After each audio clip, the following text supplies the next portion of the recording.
Senhor Jesus, mais uma vez, agradecidos estamos por essa reunião, por mais um momento de estudo, de compreensão, de entendimento, que possamos tirar dessa noite o melhor aprendizado possível. Principalmente, mestre, o que nós estamos fazendo aqui. Que o Senhor abençoe o palestrante, que ele possa trazer algo sempre maravilhoso, como sempre trouxe para a gente, e que possamos fazer dessa noite uma noite maravilhosa, de lindos aprendizados. Esteja conosco, mestre, sempre. Que assim seja. Que assim seja. Gente, boa noite a todos vocês, aqueles que eu já vi, aqueles que eu ainda não estou vendo aqui.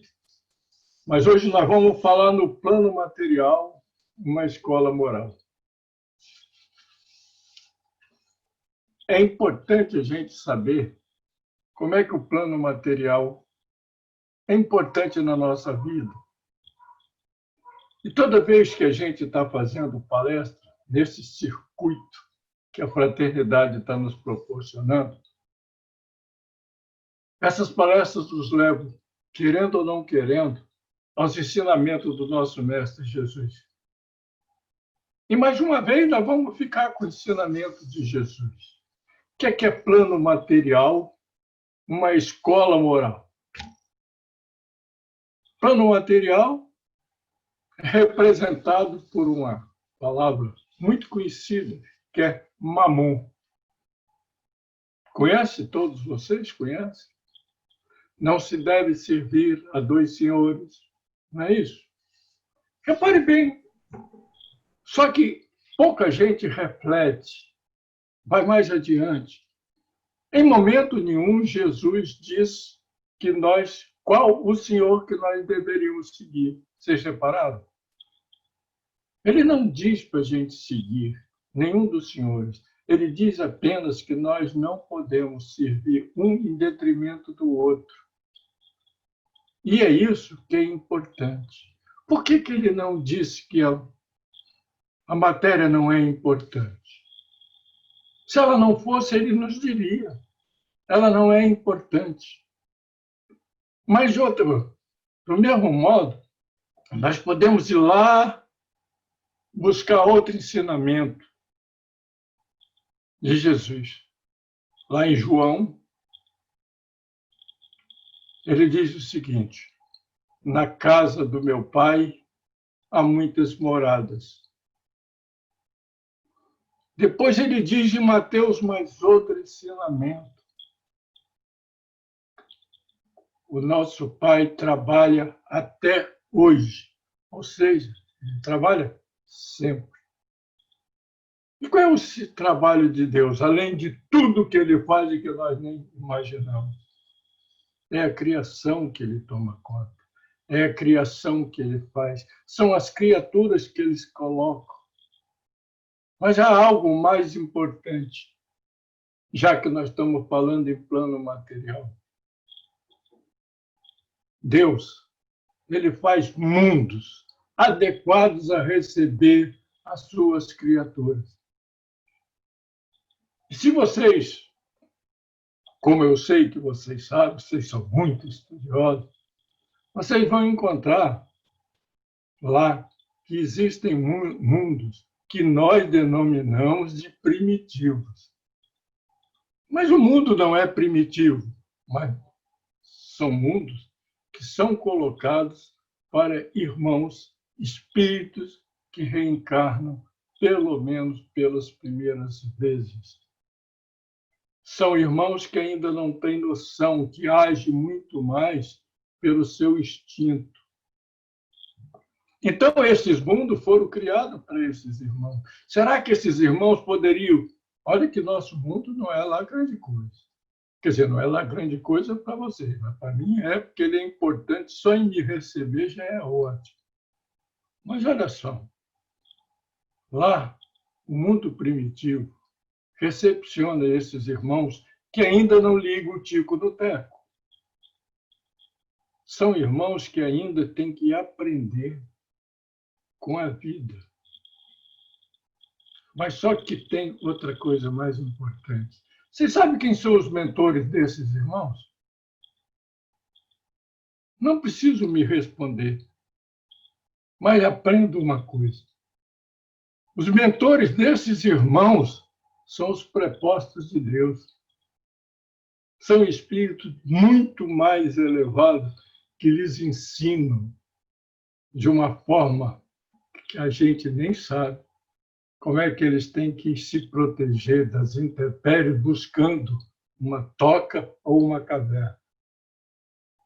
Foram esses espíritos que os intuem a buscar a coletividade para poder viver num mundo que não era fácil. A caça, por exemplo, a caça era maior do que eles. Será que um sozinho poderia fazer? Não. Um sozinho não daria. Então, eles começaram a procurar os outros iguais a eles para buscar a caça. Com isso, eles se agruparam.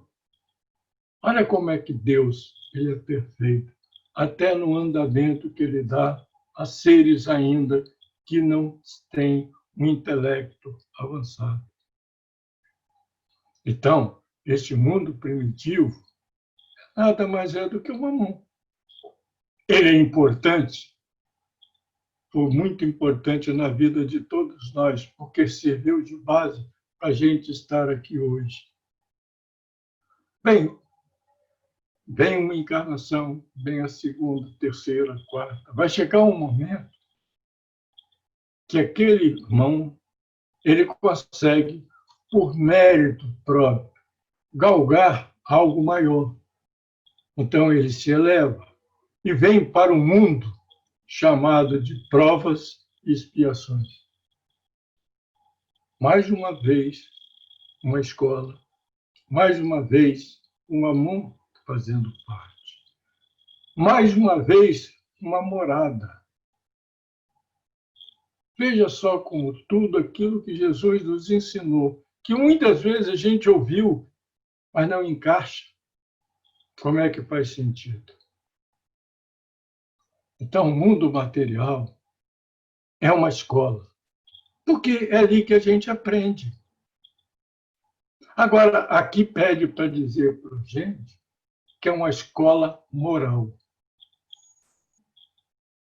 Por que é uma escola moral? Porque escola todos nós sabemos. As experiências vêm para a gente aí, de tudo que é lado. Nós sabemos. Mas por que ela é moral? Porque toda vez, independentemente daquilo que nós somos, que nós infringimos as leis do Pai, as leis divinas, há consequências para nós. Então, chegam para nós dores, sofrimentos, aflições, até que, crescendo, nós aprendemos que isso não é a melhor solução. Aprendemos a gostar de fazer o bem. E entendemos que fazer o bem faz muito bem. E, neste momento, nós começamos a aprender uma moralidade muito pequena. Mas, naquele tempo, ela é enorme para nós. Muito. Ainda é muita coisa grande para nós. E isso tudo feito na matéria. Alguma pergunta?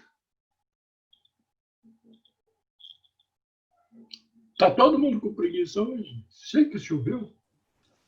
Quando você falou sobre Mamon, lá no iniciozinho, o Vitor, você perguntou assim, todo mundo sabe o que é Mamon? Aí o Vitor fez assim, ó. Quem é Vitor? O Vitor do seu Arlindo, ele fez assim. O Vitor, então, tá... eu vou pedir assim ao Vitor, só para ele fazer o sinal. Entendeu o que é Mamon? Ok, tá. Então, não temos pergunta ainda não, pelo jeito, né, Roseli? Ah, não, né, Roseli não, é a Paula. Por enquanto, não tem não, nenhuma pergunta. Então tá, então vamos progredir. Bem, gente, mas à medida que a gente cresce, nós vamos ter, pelo menos, consciência daquilo que praticamos. Não só pelo lado bom, mas pelo lado não tão bom. E isso, nós sabemos hoje que somos responsáveis por todos os atos. Quando são bons, ótimo, vai ficando somando a nossa vida. Quando eles não são tão bons, aí surgem situações que nós temos que, porque a lei divina, ela não nos pune, mas nós somos responsáveis e devemos responder. Mas esse responder não significa pena. Nós devemos responder, porque nós vamos compreender que nada fizemos de bom. E com isso, então, vamos tentar reparar. Essa situação é que vai fazendo para a gente crescer dentro da nossa moralidade. Ademais, aqui na Terra chegou um mestre para nós, que trouxe várias verdades. Até hoje, pela profundidade daquilo que ele diz, nós ainda não conseguimos entender. Mas já sabemos o que devemos, pelo menos, nos portar e fazer como nos portar disso. Nessa situação, nós desencarnamos, vamos para o mundo espiritual, aprendemos no mundo espiritual por dois lados. Aprendemos na dor e aprendemos porque aprendemos quando não estamos nessa dor. Por que aprendemos na dor? Porque a nossa consciência nos leva para locais que a gente, por culpa, vai ficar numa situação não agradável. E isso nos traz muito sofrimento. Esse sofrimento é uma dor lacinante. E que essa dor nos faz, toda dor nos faz refletir. E essa reflexão nos mostra caminhos que a gente nem imaginava. Essa é a verdade. Aprendemos lá no mundo espiritual muita coisa. E viemos para cá, para o mundo material, através da reencarnação, para colocar em prática tudo aquilo que aprendemos e tudo aquilo que gostaríamos de fazer. Nós não gostamos, inclusive na fraternidade, a gente não gosta da palavra reparação, mas nós queremos reparar as nossas dívidas. Gostaríamos. Muitas vezes, ao fazer um planejamento, nós fazemos um planejamento do tamanho do tapete vermelho que tem na Catedral Metropolitana de Vitória. Vocês conhecem aquele tamanho? Dá mais de 80 metros. Todo mundo ri, mas todos nós fizemos isso. Aí chega lá um tal de um mentor, que foi explicado na semana passada, é um cara que é nosso amigo, que gosta da gente, olha para a gente, morre de rir, fala assim, olha, vamos fazer o seguinte, menos é bom, menos já é mais. Aí nos leva para fazer o planejamento e aquele tapete que nós temos lá da Catedral Metropolitana de Vitória, que nós fizemos com 80 e tantos metros, nos sobra menos do que aquele tapete que cobria um dos degraus, que dá menos de 20 centímetros. Perfeito? É bom, né? E nós, está todo mundo rindo, mas o que é que a gente faz? Bom, o planejamento para nós é pequeno, gente. Nós não aguentaríamos, de jeito nenhum, aguentar o rojão. Não aguentaríamos. Aí o que acontece? Quando nós viemos, nós recebemos outra coisa muito importante. Aliás, outra coisa não. Nós já temos a reencarnação, que é importantíssimo. Nós já temos um aperfeiçoamento na espiritualidade, que é muito importante. E ainda ganhamos uma coisa que chama esquecimento do passado. Aqueles que foram procurar nos livros Véu do Esquecimento, vocês não encontrarão com esse título.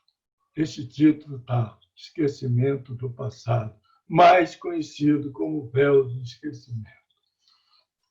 Vamos lá, gente.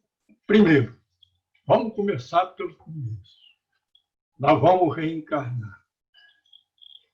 É importante a reencarnação? É muito importante. Eu, pelo menos, adoro. Ainda mais que eu já estou mais para lá do que para cá, já estou doido para voltar. Né? Então, olha bem, é importante demais a reencarnação. Primeiro, eu reencarnando, sabendo que eu não posso ser menor do que fui quando estive aqui na última, menor no sentido intelectual, moral, de conhecimento.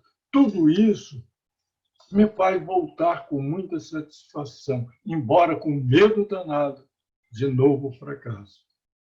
Mas a reencarnação é muito importante. Alguém quer perguntar por que nós temos que reencarnar sempre? Alguém quer perguntar? Por que, Joel, que a gente tem que reencarnar sempre? Eu quero perguntar, mas eu não vou escrever, não. Fala que Neuza está perguntando para que serve a reencarnação. Vamos nós. Neuza, você foi uma boa aluna lá da escola normal. Não foi? Hein? Ela está com fechado. Ela foi uma boa aluna. Agora chegou. Você foi uma grande aluna na escola normal. Tá certo? Tá certo. Você, mesmo sendo uma excelente aluna, você conseguiria, em um ano só, fazer todo o curso? Agora eu tenho que dizer, espera aí. Eu não sei não, Joel. Socorro. Saí, Andressa. Eu estou te fazendo uma pergunta. Andressa, você está me fazendo uma pergunta, saiu tudo. Andressa. Neuza, pode falar, Neuza. A gente está te ouvindo. Espera aí. Vocês estão me ouvindo? Sim, pode falar. Porque eu não estou vendo. Tudo bem que ele falou, eu ouvi. Eu não poderia fazer em um ano, não. Nem pensar. Por que você não faria? Estou de plantão, Neuza. Não posso ficar conversando, não. Hein, Neuza? Por que você não poderia fazer em um ano só, Neuza? Só o ano que eu estava cursando. E olhe lá.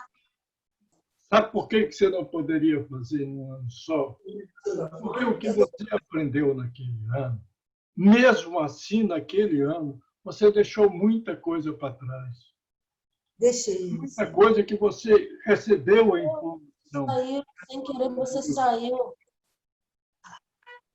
Aí o que acontece? Como o Neuza teve a informação, mas ainda não estava dominando aquilo que tinha estudado, ela volta para o novo ano, com nova base, aprendendo mais, e, inclusive, com isso, podendo olhar para trás e ver o que se poderia ter feito. Por isso, nós temos que repetir sempre os anos, até chegarmos a uma situação que tudo aquilo que era para nos ser explicado findou. Aí nós temos que procurar novos mundos. Deu para entender agora, Neuzinha? Vamos deixar a Neuza de lado. Ô, Neuza, aí o que acontece? Nós precisamos da reencarnação. Deus, Joel. É porque desativaram. Era para mim desativar o tal do microfone, não deu para a gente responder. Tá, tá bom. Joel, a gente já tem uma pergunta, a gente pode fazer? Pode. A Fabiana trouxe uma pergunta da seguinte forma: é possível evoluirmos intelectualmente e não evoluirmos moralmente? Ambas são atreladas? Aí ela colocou uma explicação. Não consigo visualizar ambas de forma separada, mas já ouvi que muitos espíritos evoluem primeiro intelectualmente, para assim evoluir moralmente. Seria possível trazer uma explicação para ela? Sim. Fabiana, né? Olha só. Na realidade, eu posso crescer intelectualmente e moralmente. Tá? Eu posso. Mas repare bem, quando eu vou moralmente à frente, eu consigo, quando eu vou intelectualmente à frente, eu consigo perceber o meu lado moral crescendo comigo. Se eu não tiver essa intelectualidade, como é que eu vou perceber o lado moral? Então, eu preciso dos dois, muito embora seja muito mais fácil o intelectual. Bom, concordo? Vai, meu apoio, o que você falou aí, olhou? Paula, pode continuar fazendo as perguntas? Pode. Tem mais uma pergunta que a Ilonka trouxe. O véu do esquecimento não torna as coisas mais difíceis? Nós vamos chegar lá, mas Ilon, que é afobado igual a mim, está tudo certo. O problema é o seguinte, olha. Hoje, repare bem, pior que eu tenho 2 filhas aí me ouvindo, né? Hoje, eu tenho tantas coisas minhas que eu botei para baixo do tapete que eu não quero nem saber hoje. Eu não quero nem saber. Não quero nem que ninguém passe perto. Pode tropeçar naquele tapete, jogar tudo para fora. Eu não quero, eu não consigo. Imagine você, na minha casa vocês conhecem minhas filhas. Tem eu, 2 filhas, minha mulher ainda tinha de só uma cunhada. Essa família, será que era tudo de espíritos afinizados de tal forma que quiseram nascer na mesma família? Se assim fosse, o que é que nós iríamos aprender? Então, se eu soubesse quem eu fui para minha amiga Adriana, ou o que é que ela foi para mim, se nós descobríssemos a verdade que existiu e por que nós estamos juntos, será que nós conseguiríamos estar tão amiguinho um do outro? Será que, se eu assassinei alguém íntimo da Adriana, íntimo no sentido de ser um amor muito próximo. Hoje, ela sabendo disso, se esse véu não existisse, se ela soubesse quem eu fui, será que ela me trataria da forma que me trata? Será que hoje, um velho que está cambaleando, ela daria a mão para que eu não tropeçasse na rua?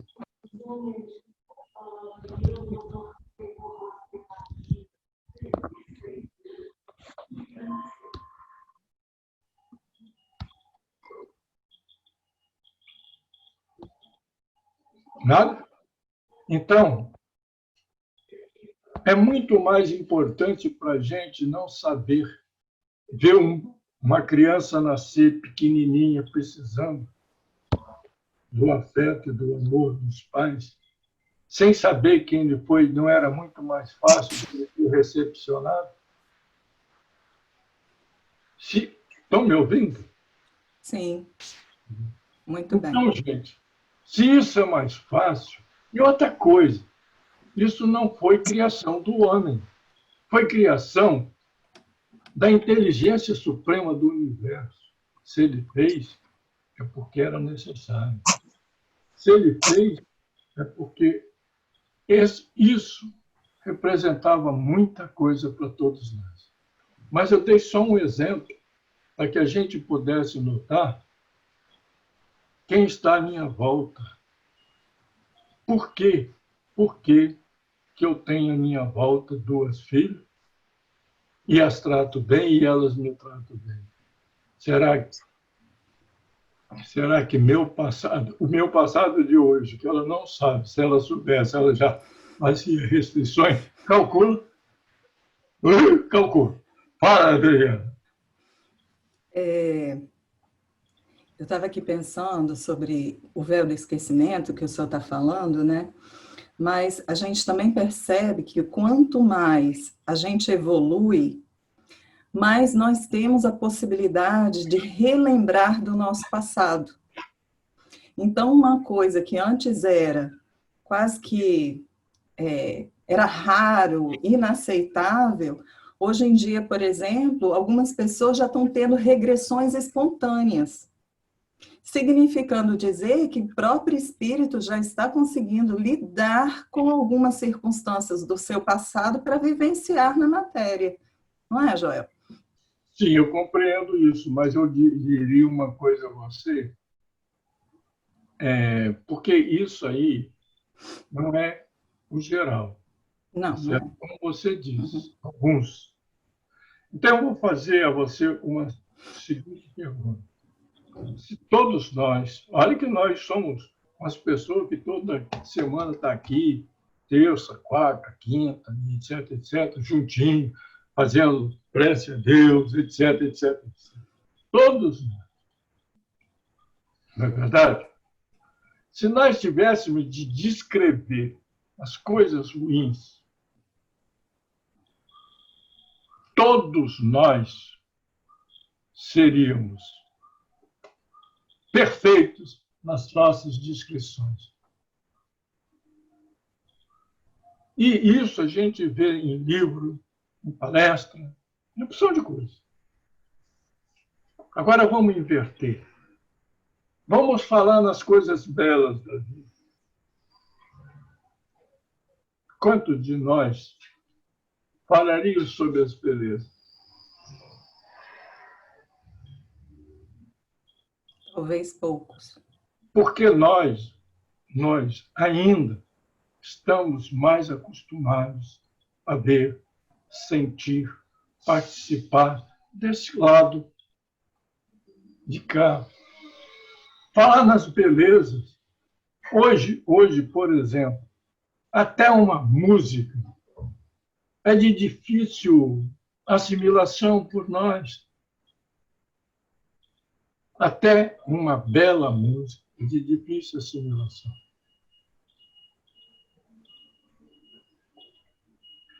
Perfeito? Então, esse véu do esquecimento, eu acho que foi a coisa mais bela que Deus nos deu, foi uma bênção. Porque eu posso andar na rua de cabeça erguida. E que é mais importante não é só isso não, gente. Não é porque as pessoas estão me vendo de uma forma que eu não sou, não é isso. Não é isso.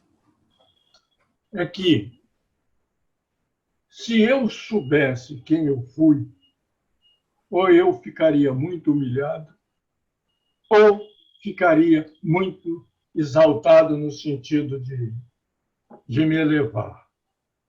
Repare, em todas as conversas que nós já mantivemos, conversas de brincadeira, todo mundo foi um rei na antiguidade.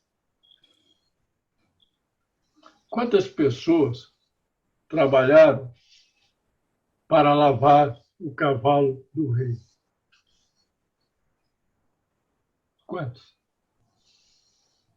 Ninguém conta história que não fosse exuberante.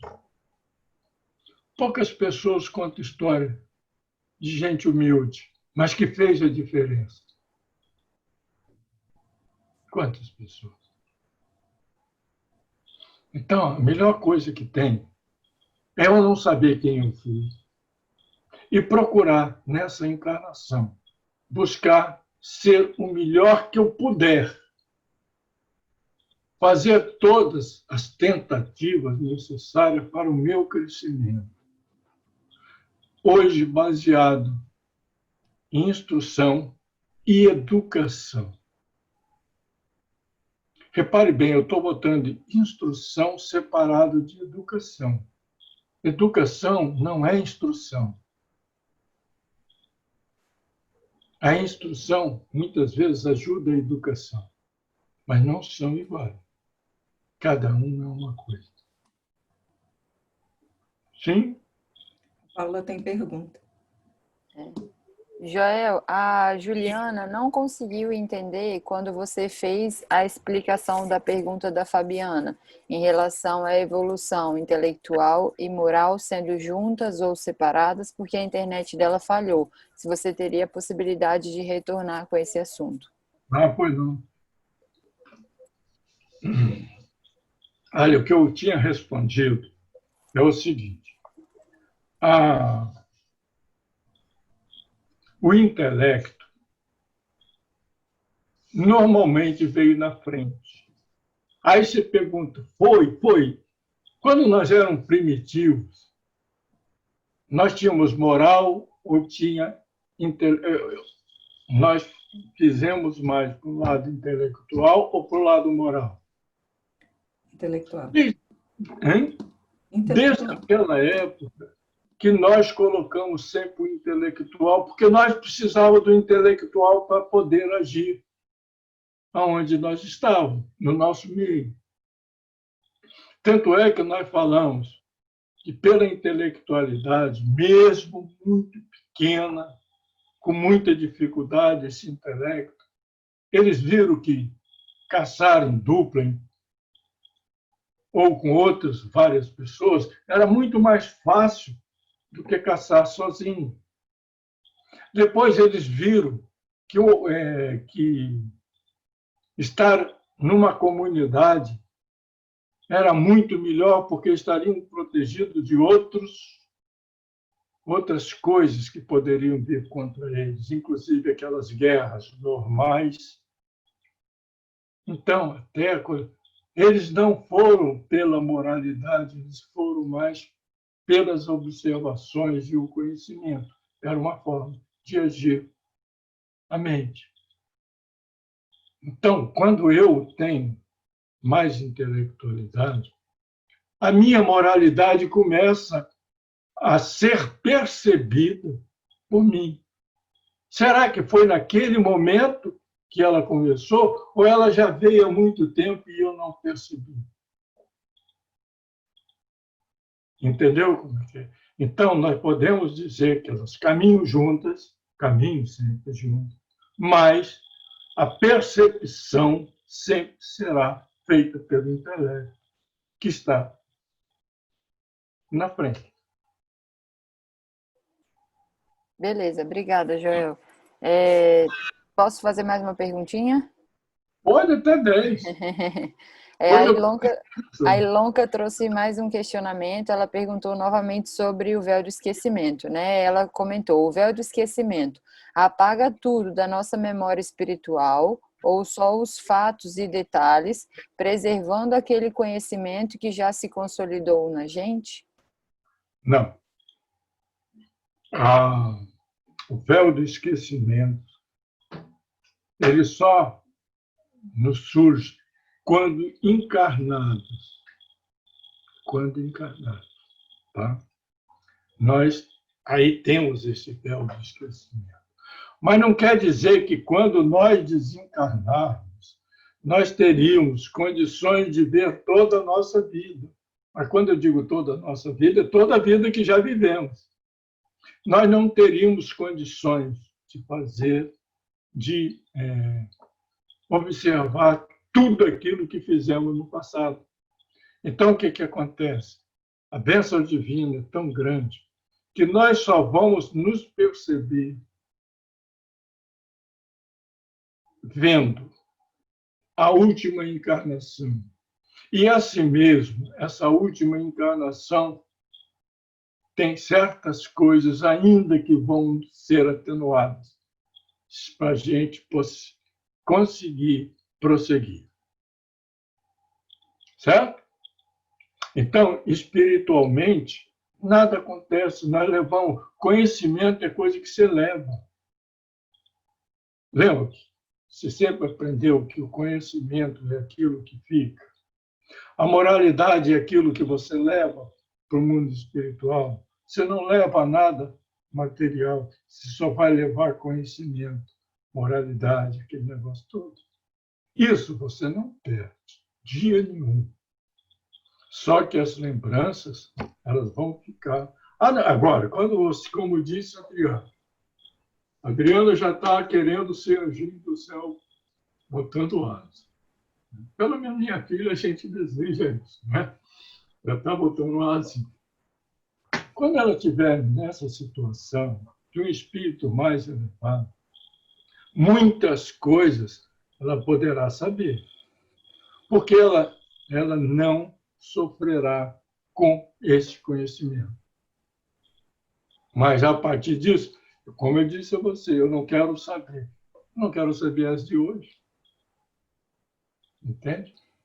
Então, só fazendo um resumo do que você falou, o véu do esquecimento, ele não apaga a memória espiritual. Memória espiritual, como espíritos, nós temos.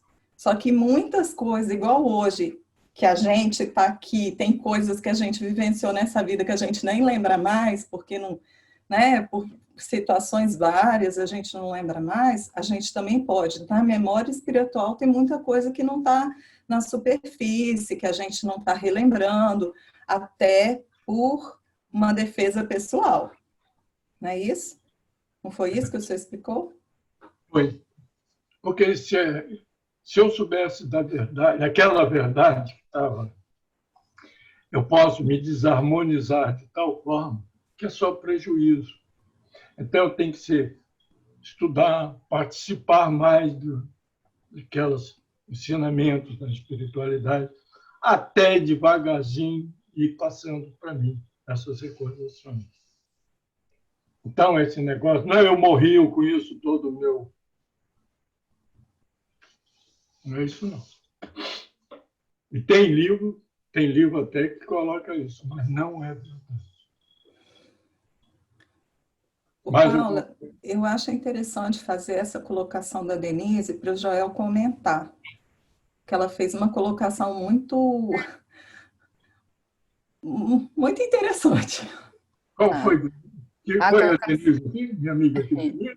Foi. A Denise colocou assim: na emancipação, teríamos a lição, a orientação, e quando retornássemos, tendo a lembrança, poderíamos evoluir mais rapidamente e auxiliar outros. Deu para entender? Entendi. Mas nós já dissemos que não seria. Eu não vou dizer que seria possível, não, porque as coisas de Deus, quem somos nós para falar dele?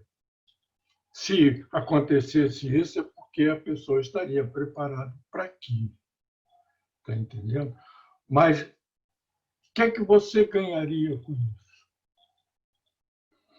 Se nós estamos vivendo num mundo de prova e expiações, isso significa que não tem ninguém aqui que seja boa bisca. Temos que ser honestos naquilo que somos. Nós não somos boa biscas. Nós estamos buscando nos melhorar dentro daquilo que a gente pode. Mas dizer que nós somos boa bisca, não somos. Se eu não sou boa bisca, se eu souber quem foi Dona Abigail na minha vida, será que nós estaríamos juntos até hoje? Entende? Quer dizer, e esse ódio que nos colocou, que lá no passado nós fizemos isso, ele não voltaria. Esse ódio, esse rancor, esses sentimentos, eles aflorariam e prejudicariam muito. Eu prefiro ver minha filha Adriana como uma filha ideal. Não me interessa saber o que ela me fez. Se é que ela me fez. Às vezes ela veio aqui só para ajeitar, né, os outros, né? Mas ela pode ter me feito. E se ela me fez alguma coisa, qual seria a minha reação? E se ela me fez naquela época, ela olhou para mim, você outra vez vai repetir. Gente, nós estaríamos numa eterna guerra. Então, ó, era o ódio que aflorava, a raiva, o orgulho, a vaidade. E, nossa, todos os sentimentos que nós viemos aqui aprender.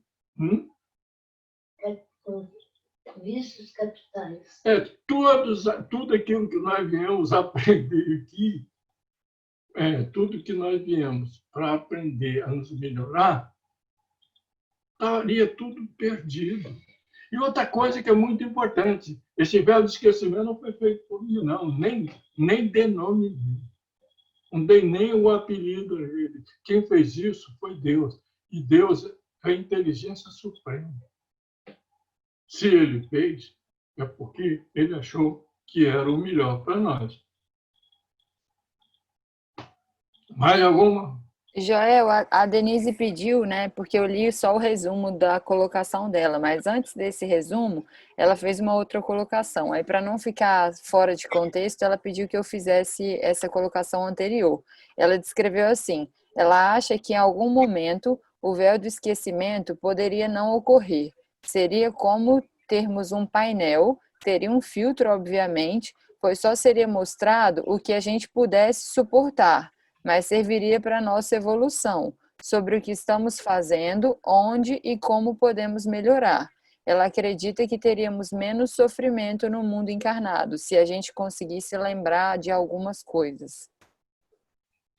Sim, nós temos que dizer a ela. Quando a gente diz que o véu do esquecimento, isso não significa dizer que nós, encarnados, não temos a intuição e a percepção daquilo que nos passa. Por exemplo, não vamos falar dos outros, não. Quem eu botar a culpa só na Dana Briga aí é terrível, tem que botar em mim. Então vamos nós aqui, porque aí a outra ali fica zangada. Então, vamos pensar da seguinte forma.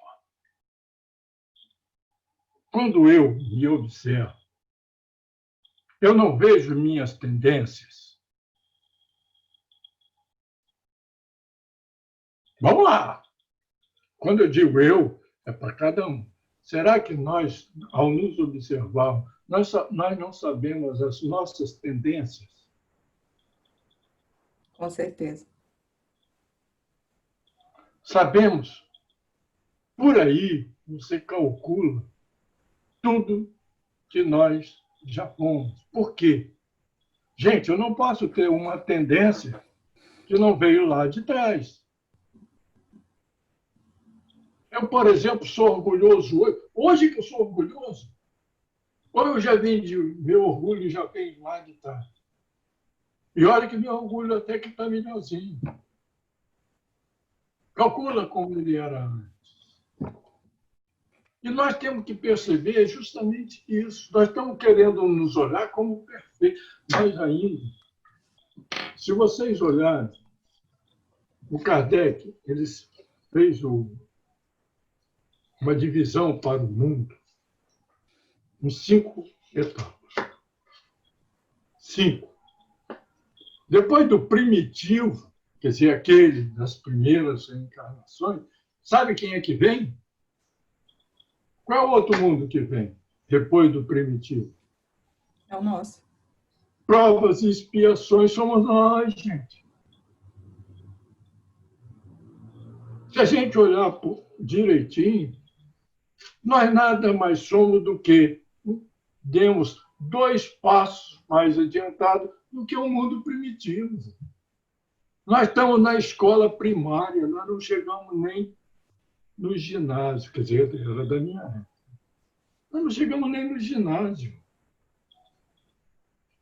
Eu acho que a proteção divina, a nos dar um plano material, onde a gente possa melhorar, já é um grande passo para nós.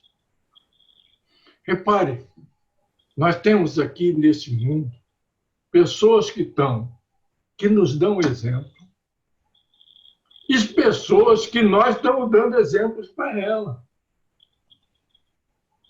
Já pensou? Olhe para nós. Eu vou olhar para mim. Vou dar exemplo para quem? Mas a bondade de Deus é tão grande que Ele faz com que eu dê exemplo. Mesmo que seja para o cara olhar isso que o cara está fazendo, eu não faço. Aí ele vai olhar, ó, isso aí é muito mal feito, eu não faço.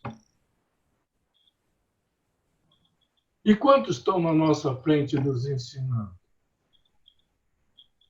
Nos ajudando. Nós temos exemplo aqui na Terra, por exemplo, só nesse último período vamos botar assim, de 1980 para cá, vou usar a expressão católica, tá? Quantos santos surgiram na humanidade? Dando exemplo de amor, de humildade, de fraternidade. Quantos? Quantos que vocês conhecem? Não muitos. Eu só não falo o nome porque eu só lembro das mulheres, que os homens estão meio... Entendeu?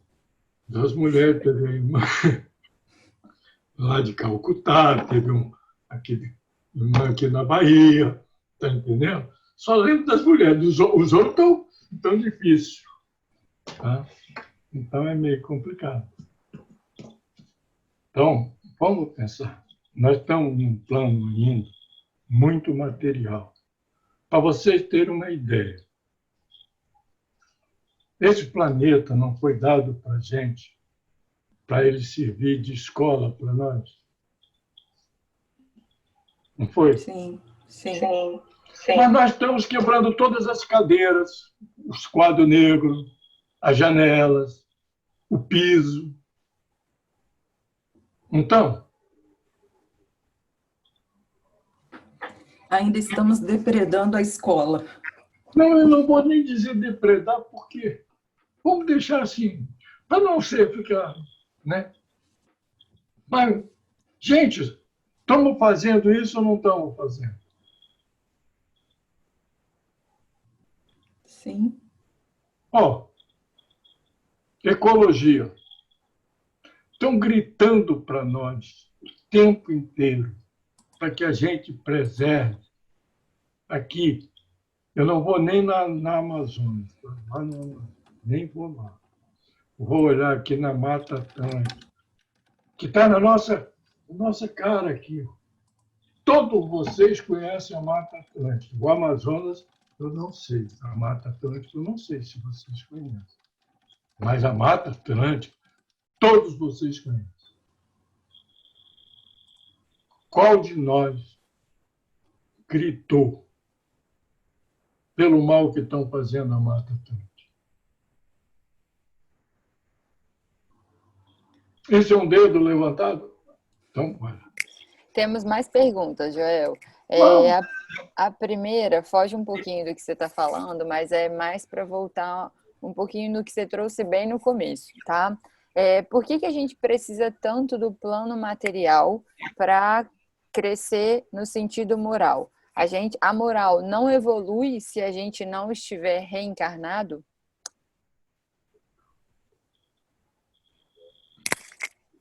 Olha, eu vou te dar uma aula, só no blá blá blá, de como você vai fazer o que eu sei fazer que eu posso te ensinar. Vamos fazer assim. Fica quieto aí. Ó, assim, vamos colocar dessa maneira. Eu vou te ensinar algo, mas só por teoria aqui. Vou te ensinar que você deve... qualquer coisa, qualquer invenção aí. Um barquinho. Faz um bolo. Não, mas não sei, se eu for entrar nessa, eu vou entrar em frio. Eu vou ensinar você alguma coisa. Eu te dou até a receita seja lá ser de bolos.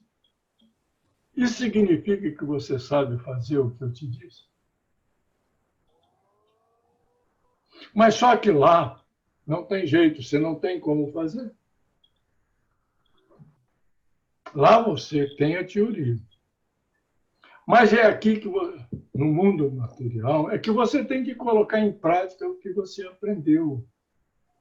Por exemplo, ó, você, no mundo, eu estou botando você, mas entenda bem, meu palé é um negócio assim no ar. Pode ficar à vontade, Joel. Você, no mundo material, você prometeu que você viria aqui construir uma creche. Não, eu vou fazer uma creche, eu vou botar 50 alunos lá, 50 crianças lá para poder tomar conta.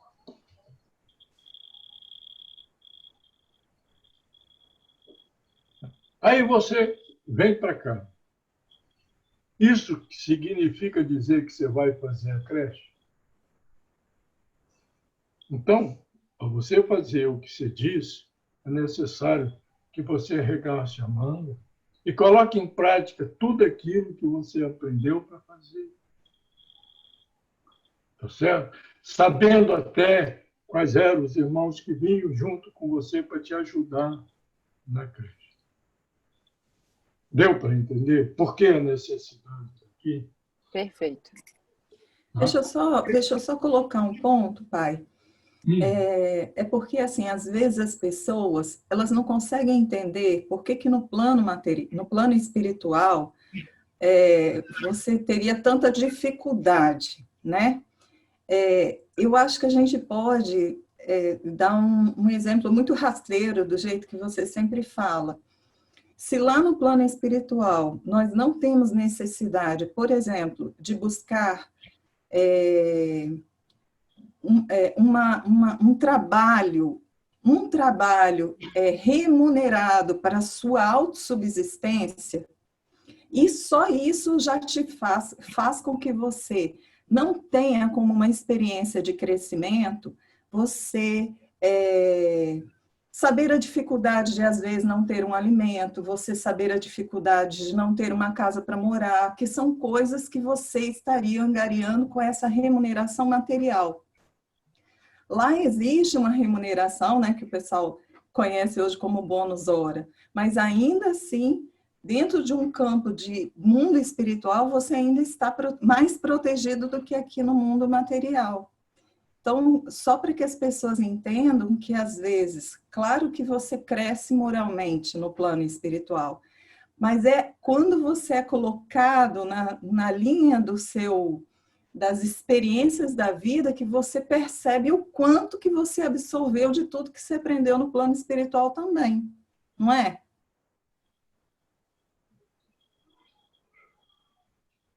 Pai?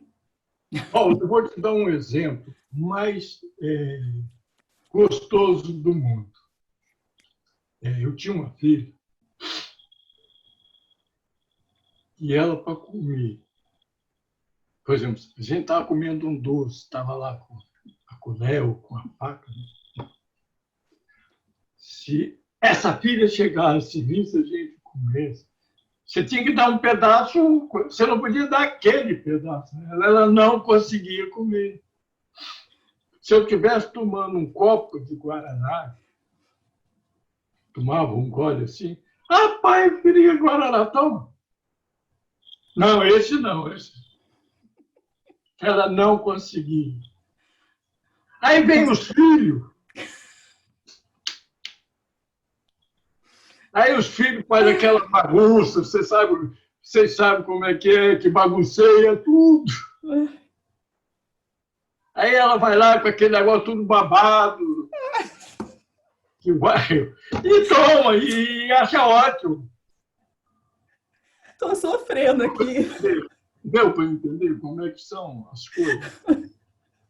O exemplo mais pé no chão do que esse não tem, né? Exatamente. Ficou bem claro, Joel. Muito obrigada. Posso continuar com as perguntas? Olha, eu só fiquei chateado no negócio, porque a minha amiga, Lonca, ela tinha feito uma pergunta e eu não tive o cuidado de perguntar se ela tinha entendido, tinha completado. Eu não sei. Não sei se você... Ilonka, responde aí pra gente, se ficou claro, se precisa retornar. É porque desculpa, Ilonka, eu sou meio avoado mesmo. Quem me conhece sabe. Por isso que eu gosto de dar Joel, palavra. ela respondeu, falou que tá ok. Ah, tá, obrigado. Porque eu gosto lá da fraternidade, você fica em pé, você faz e acontece, né? Aqui você tá, eu me sinto completamente preso, prisionado. Mas tudo bem. Cada um no seu cada um. Mais alguma pergunta? Temos, Joel. Surgiu mais uma pergunta. A pessoa não quis se identificar, tá? Ela pergunta por que quando a gente, às vezes, né, é atendido por algum irmão espiritual, eles acabam dizendo que a gente fez algo na vida passada e que querem punir a gente nessa vida agora. Por favor, você podia me... Falar novamente? Eu falo. Surgiu a pergunta, por que quando a gente coloca, às vezes, a mão ou é atendido por algum irmão espiritual, tá? Eles dizem que a gente fez algo na vida passada e que a gente está passando por um processo de punição nessa vida agora. Ela quer um esclarecimento em relação ao porquê que é oferecido, né, essa resposta para a gente, como se a gente tivesse feito algo e a gente devesse ser punido ou estivesse pagando por algo agora. Olha, Paulo, eu sou meio doidão, não gosto muito de responder essas perguntas. Primeiro, olha, dificilmente um espírito que a gente conhece daria uma resposta dessa. Tá? Primeiro, por quê? Você diz para mim que eu fiz algo no passado, por isso eu estou sendo punido. Era a mesma coisa que eu não tivesse o véu do esquecimento. Se Deus me deu o véu do esquecimento, vem um espírito e me diz, a não ser que o espírito diz para mim de uma forma diferente. Ele pode até dizer para mim, Joel, pensa bem, você já viveu muitas vezes, há alguma coisa lá que pode ter acontecido isso ou aquilo. Então, vamos melhorar essas posturas. Isso aí até concordo. Mas espírito me dizer que eu fiz algo que Deus não me deixa ver é meio complicado. Eu não estou dificultando a vida de ninguém, nem dizendo que não aconteceu. Mas é meio difícil. Pelo menos, em tudo que é lugar que eu frequentei, nunca existiu algo parecido. Meu apoio! Você quer falar alguma coisa? Bem, eu gostaria de colocar só uma coisinha. Às vezes acontece da espiritualidade ela poder informar para a pessoa quando ela fala assim, por exemplo, a minha vida está muito difícil, eu estou passando por tantas situações, por que minha vida é dessa forma? Às vezes a espiritualidade ela pode chegar para você e falar assim, olha, com tantas experiências nas suas vidas anteriores, pode acontecer de você necessitar, para aprender algumas coisas, você passar por situações que fariam você valorizar N outras situações. Agora, eu concordo com o senhor quando o senhor fala que a espiritualidade hoje, ela não fala sobre a história de você estar sendo punido. Essa palavra é que é complicada, que eu acho que o senhor, foi aí que o senhor falou que não era normal a espiritualidade falar, até porque seria extremamente contrária às leis divinas. Porque se nós estamos vivenciando a nossa vida estamos vivenciando para o aprendizado, se nós começarmos a achar que todas as dificuldades são punições, a gente não vai aprender da forma que a gente precisa. E se as leis elas estão para que nós cresçamos, não vai ser pela punição que nós vamos aprender. Então, eu concordo com o senhor, eu acho que a espiritualidade ela não faz essa vinculação de você pensar que se você está tendo dificuldade, você está sendo punido. Não, você está tendo dificuldade porque você precisa passar por umas experiências para um grande aprendizado. Entendeu, Paula? Foi só por causa do jeito que foi dito que a gente, que eu fiquei assim. Porque eu fui a muito lugar, mas eu nunca vi assim ser contundente. Entendeu? Se eu tenho um véu que me protege, ele não pode ser exposto. Beleza, Joel, muito obrigada. Tem mais uma pergunta agora, tá? Da Fabiana. A Fabiana pergunta: de que forma podemos aproveitar melhor as oportunidades de aprendizado que a reencarnação nos dá? Repete para mim a pergunta. De que forma a gente pode aproveitar melhor as oportunidades de aprendizado que a reencarnação nos dá?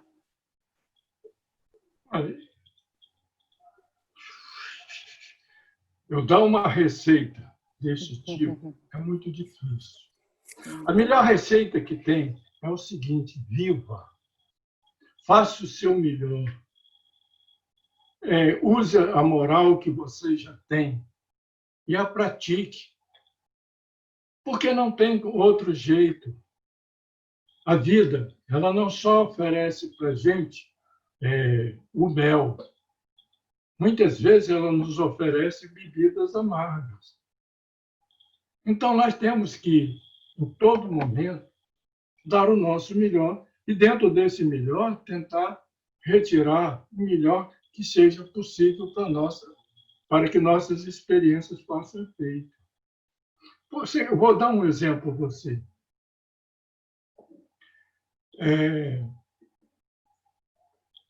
Deixa eu tentar usar as palavras para não ficar um negócio muito enjoado.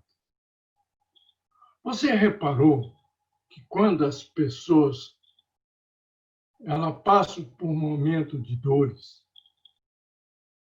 elas modificam muito a sua forma, a sua postura, o seu jeito de ver as coisas. Ele consegue ser um pouco mais humano, vamos dizer assim. Reparou? Por que o homem, nesse sentido, ele faz isso? É porque a dor faz com que a pessoa reflita. A dor mostra que ele não é um filho privilegiado. Então, ele começa a ver que todas as pessoas têm a mesma posição dele à frente de Deus. Ele é amado da mesma forma que você é. E é nesse momento que a dor transforma o homem e a humanidade. Olha, se você olhar, por exemplo, vamos ver o mundo há 8 meses atrás e vamos ver o mundo hoje. Vocês viram a modificação que a maior parte dos chefes de Estado, eu estou falando dos chefes de Estado, seriam os presidentes, né? A maior parte dos presidentes, a postura que eles estão tendo hoje, a modificação, a união deles tem de atingir o mesmo objetivo. Antes, eles estavam se degladiando.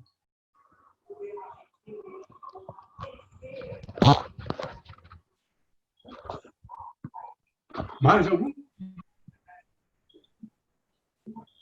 Joel, a Ilonka agora quer fazer uma pergunta, ela quer ela mesma perguntar, tá? A gente vai abrir o áudio dela para ela poder fazer a pergunta. Mas antes disso, você pergunta a Denise se eu responder a Denise, porque a Denise ficou quieta e eu não. Pergunto. Denise, você dá uma confirmação para a gente, por favor? Ela respondeu que sim, Joel, tá respondido.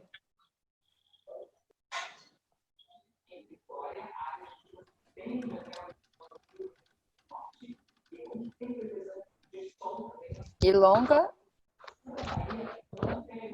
Então, a minha pergunta, na verdade, é voltando.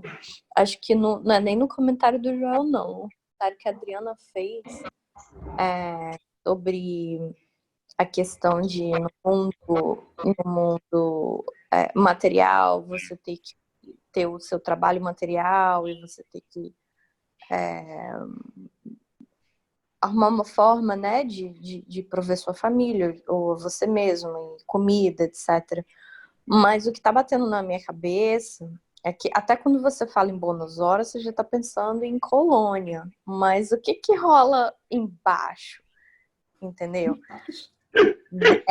Se a gente pensar assim numa coisa, né, aquela coisa imaginária, né, do céu lá em cima e, enfim, o purgatório lá no meio.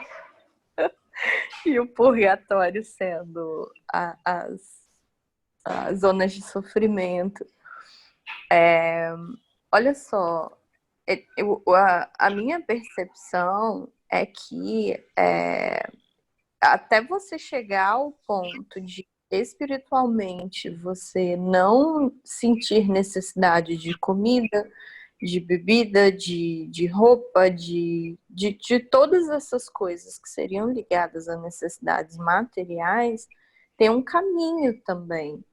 Eu acho, a sensação que eu tenho é que não é que você desencarna e pronto, o conhecimento volta todo para você e você já sabe se virar perfeitamente no mundo espiritual. A sensação que eu tenho é de que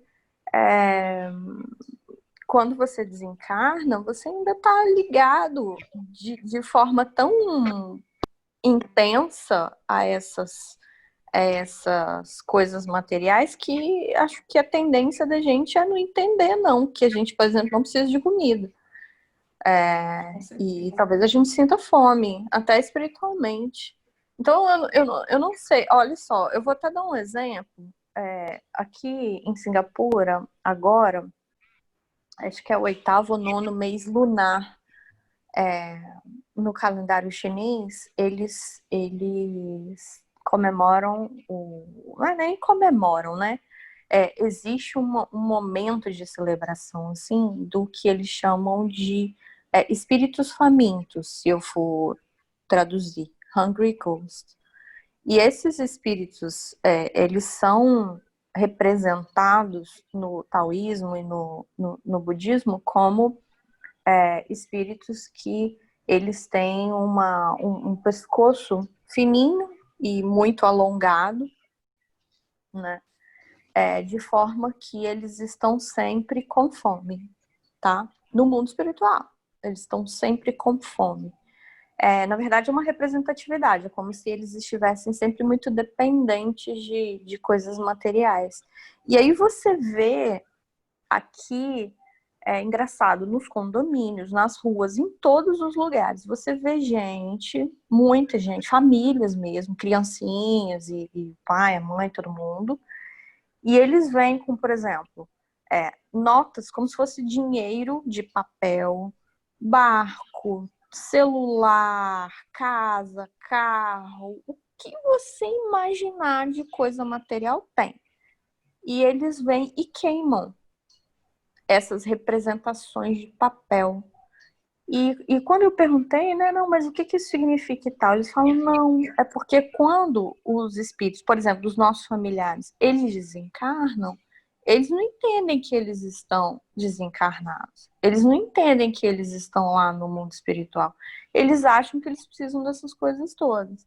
Então a gente queima essas coisas todas, porque na hora que a gente queima aqui, ele aparece lá, no mundo espiritual, e aí eles ficam felizes e ficam quietos lá, e não vem cá, e não vem cá assombrar a gente aqui no mundo material. Então não sei se enfim, se eu dei mais ideia aí para que a gente pode discutir, mas eu acho que talvez a gente ainda não tenha entendido exatamente qual é o objetivo de você estar no mundo encarnado.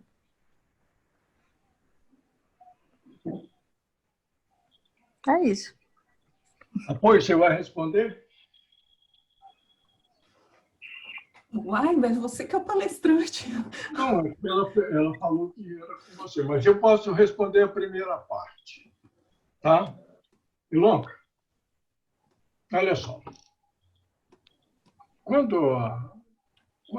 Normalmente, quando nós desencarnamos, nós não temos noções, nós temos fome, temos vontade de ir ao banheiro e outras coisas.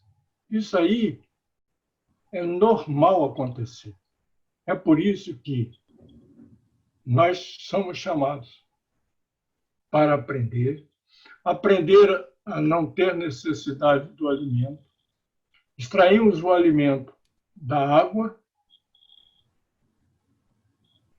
do ar, e isso faz. A própria vestimenta também nos é ensinado. Isso aí é verdade, mas isso é por um tempo. Ademais, nós temos que lembrar também a questão de cultura. A cultura, ela leva aquele irmão que está ali a cultivar aquelas verdades que ele tem na cultura dele. Muitas vezes não é nem irmãos que não queiram ensinar eles a fazer diferente. A cultura dele os leva a isso. Por exemplo, quando o Brasil estava na época que só tinha índios aqui no Brasil, nós não tínhamos cidades intermediárias, nós não tínhamos certas coisas, não, nem colônia. Eles não precisavam disso. Eles, ao desencarnarem, o que eles tinham lá eram tendas para eles ficarem, ficavam lá por um determinado tempo até retornarem. A cultura do índio era aquela. Então, isso aí, para mim, não tem nada assim de anormal. Lembra que nós somos aquilo que cremos. Pronto, Diana, agora você pode... Eu achei muito legal você ter feito essa observação, porque realmente se ficou esse entendimento pelo que eu falei, com certeza dá esse entendimento que você teve que explicar para a gente. Então, eu já peço desculpas. Quando eu tentei falar sobre este assunto, e que eu falei, né, que lá nós não temos uma remuneração e tudo mais, a minha intenção era mais a gente perceber que, por incrível que pareça, no plano espiritual, mesmo quando a gente chega lá, que a gente tem todas as nossas necessidades ainda de comer, quantos de nós ainda fica muito ligado à matéria, até que a gente tome consciência de que a gente desencarnou, isso é verdade. Mas assim, mas é aqui na matéria que a gente acaba colocando em prática muitas das questões que, ao analisarmos as nossas experiências anteriores, no plano espiritual, a gente percebe aonde a gente está se equivocando.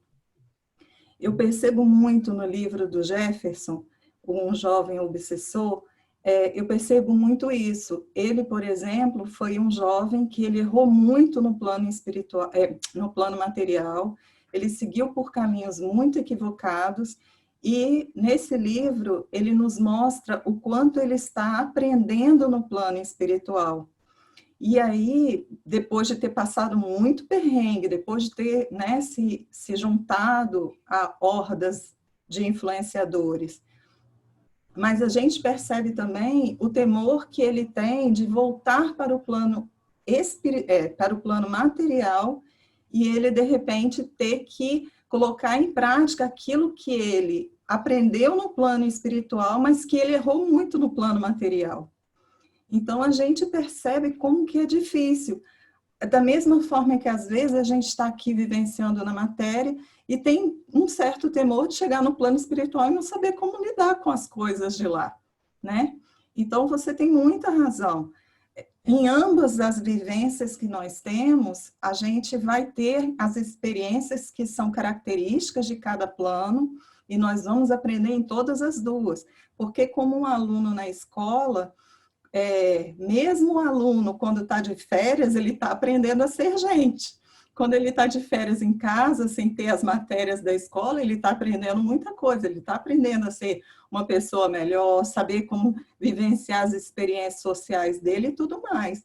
Então, se nós pensarmos nessa ideia de que plano material e plano espiritual, escola e em casa, né, na nossa casa verdadeira, em ambos os lugares nós vamos aprender. E um vai ser complemento do outro. O que a gente aprendeu em um vai poder usar no outro, porque senão não teria sentido. A espiritualidade não diria que nós somos um só em todas as nossas vidas, seja material ou espiritual. Então, muito bom.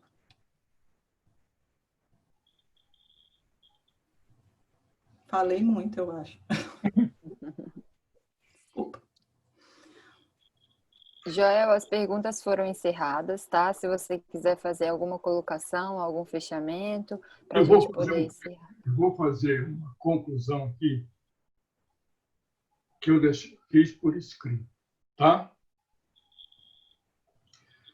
Gente, não é difícil concluir que o plano material é uma bendita escola, um magnífico educandário que nos permite avançar sempre, até mesmo em circunstâncias que provoquem preocupações, angústias, aflições, dores, sofrimentos, medos, porque elas funcionam como verdadeiras alavancas de progresso, embora possam aparentar exatamente o contrário. Com elas advirão o exame, a análise profunda, a reflexão acurada, que certamente conduzirão o espírito imortal à nova postura, a outra compostura, para melhor compissão por mais humildade, mais simplicidade, mais seriedade, mais amor na mente e no coração. Entretanto, queremos lembrar que a melhor escola neste planeta material é na família, onde o ser é efetivamente educado, onde aprende a lidar com seu pequeno mundo, mas especialmente apropriado para dar os primeiros passos e estar com eles firmes para andar na sociedade maior, que é a coletividade. A universidade material forma o cidadão, mas é no recanto do lar que se forma o homem. Como se vê, as experiências são para todos e cabe aos responsáveis por esse irmão, naquilo que lhes for possível, apresentar o caminho, a verdade e a vida, representado por um mestre que nos trouxe tudo aquilo que deveríamos receber e da forma como era preciso. The end. Bom, alguma dúvida? Posso encerrar? Posso, seu ordenador? Pode sim, Joel. Muito obrigada pelo esclarecimento. A palestra foi maravilhosa. Muito obrigada. Não fica botando assim confete, não. Eu dei o melhor que eu pude. Mas foi maravilhoso. Exatamente o que a gente precisava. Principalmente porque tinha um porrete do lado ali, que se eu não desse, eu apanhava. Minha amiga Roseli, meu apoio técnico. Você pode fazer a oração final para a gente? Posso sim, Joel, vou fazer.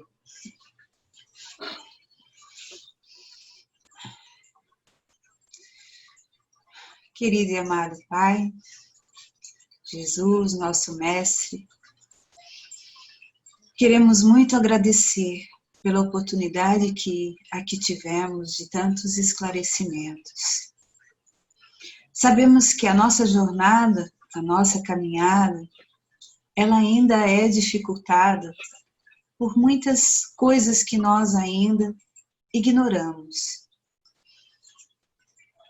Não porque esquecemos aquilo que já vivenciamos, mas porque ainda não tivemos a oportunidade de vivenciar tudo aquilo que realmente precisamos para o nosso crescimento e aprimoramento. Só temos a agradecer a esse Pai de bondade e de amor, que nos oportuniza de todas as maneiras estarmos cada dia, passo a passo, nos direcionando à nossa evolução. E queremos, a cada dia, podermos enxergar esse nosso progresso, podermos enxergar esse nosso avanço, não só intelectualmente, como foi trazido na palestra, mas principalmente nesse olhar mais interno, nesse olhar de tudo aquilo que nós já estamos angariando de melhor enquanto seres eternos que somos. E assim, agradecidos por mais essa oportunidade, pedimos a esse nosso bom Pai que continuemos a vivenciar nossas vidas cada dia com mais clareza, com mais boa vontade, discernimento, e assim, a cada dia também, estarmos merecendo mais oportunidades e mais condições de melhores estarmos. Fique, por favor, conosco, hoje e sempre. Que assim seja.